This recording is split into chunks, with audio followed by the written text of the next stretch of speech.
Hey there, this is Zeeebo and welcome to yet another AFK Journey Arena video. So we are back again, and this time around we are on my free-to-play Zeebo's account, $0.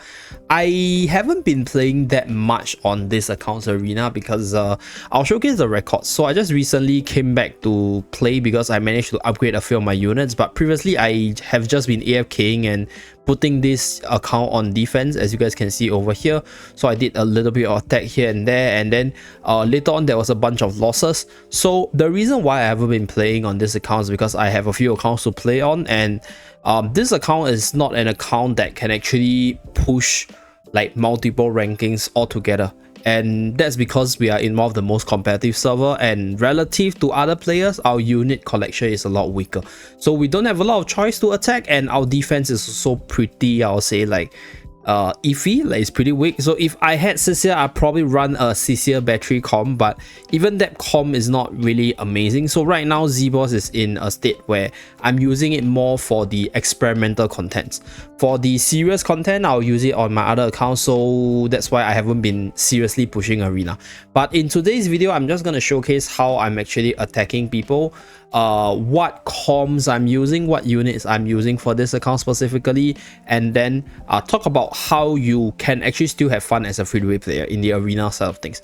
So before I start, I think defense wise, right, as a free-to-play player, because of the limited resources you have for your units, your unit collection should look something like mine, maybe a little bit better because you guys are probably a little bit more committed than me, as I have other accounts. But if you are looking something like this in terms of a hero collection, then your account relative to other players will have lesser choices, right? Lesser things you can play around with.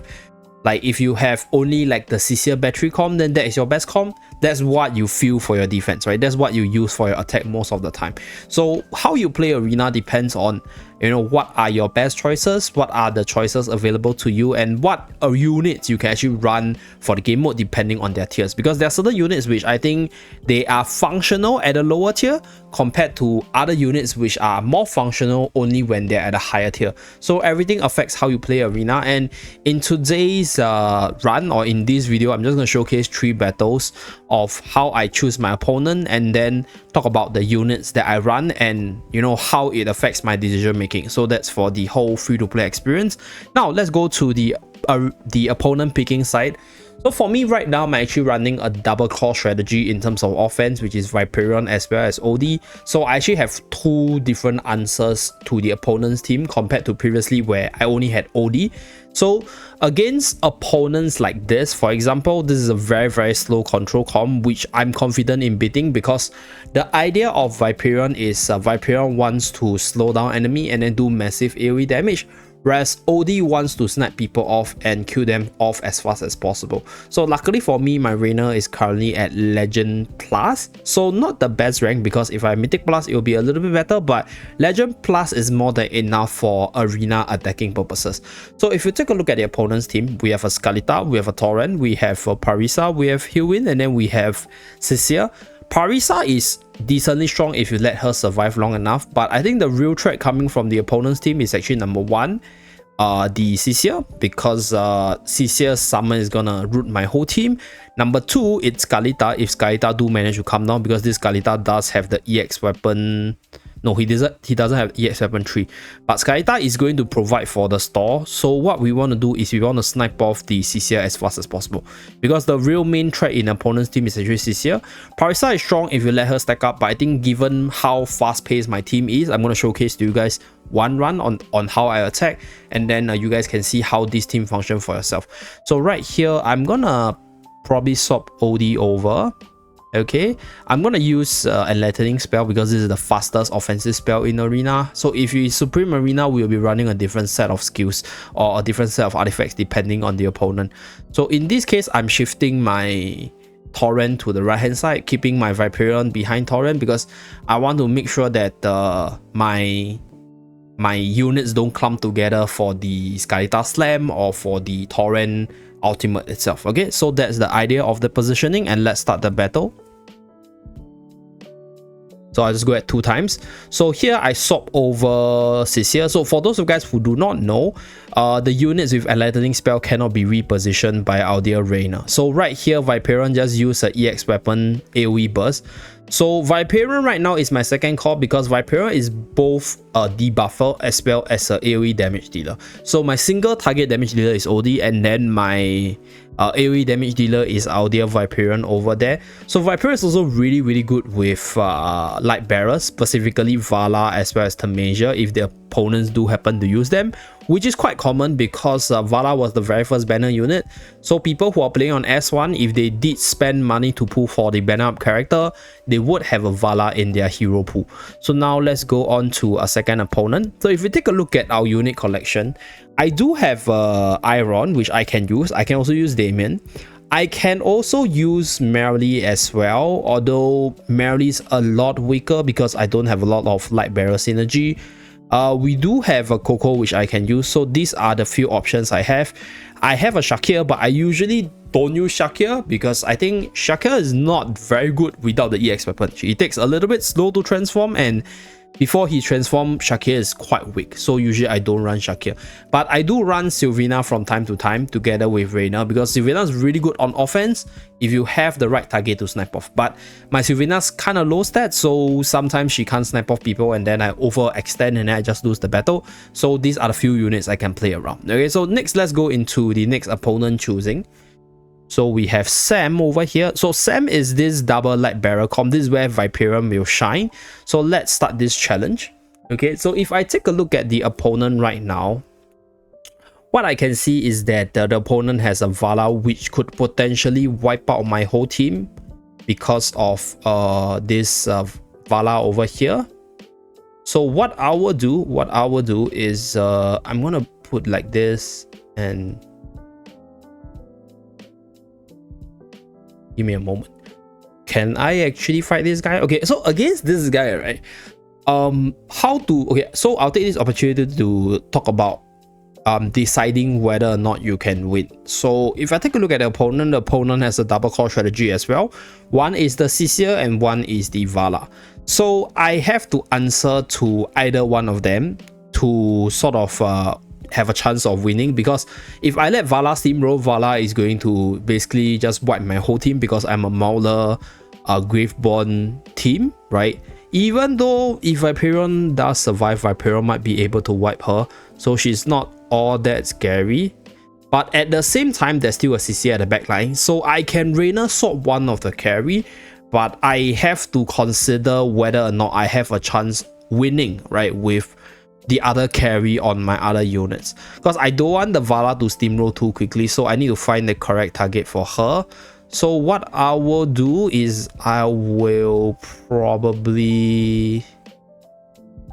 Okay, I think I will swap in Cecilia, and then I will let Vala hit my Coco and let Viperion deal with the remaining light bearer. So there is still a chance for me to win, provided Viperion don't die before he bursts the opponent's team. I think we should be good to go.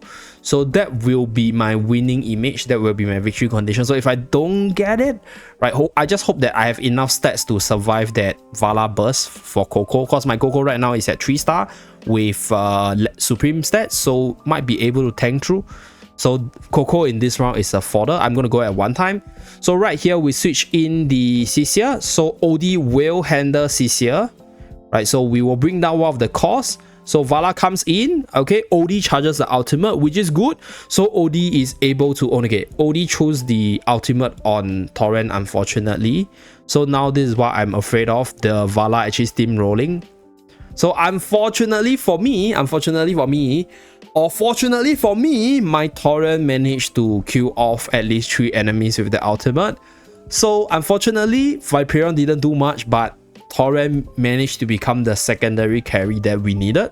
So that's a very clutch ultimate from our dear Torrent. So let's go through the replay once again. Okay, so right here we are switching over Cecilia to bring her down ASAP. So now we are on one core versus one core, or rather actually 3 core, because Torrent is technically another core as well. So right here it's 2 core versus 2 core. So the opponent's team, Lucius and Rowan, they're more support by nature, but fortunately for me, they're all very clumped up together in this very small space.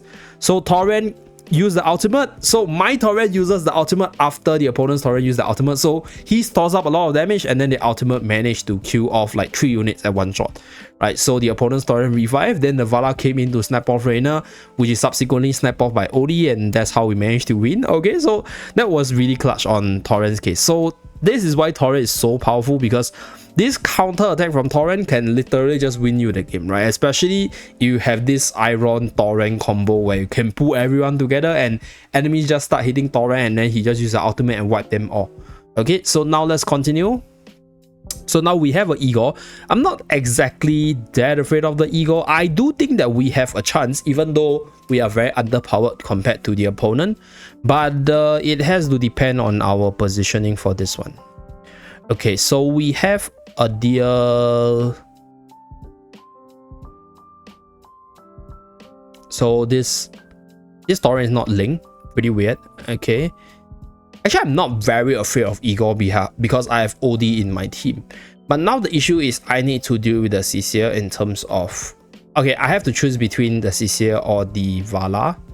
And I will take Cecile over Vala any day, because Viperion might be able to handle the light bearer side of things for me. So that's why I went for this build. Okay, so I think I'll go with confining, because the enemy would have no way to... Yeah, I think I'll go with confining for this one, because I want to actually... Because if I remove one core, confining will actually cover the other core.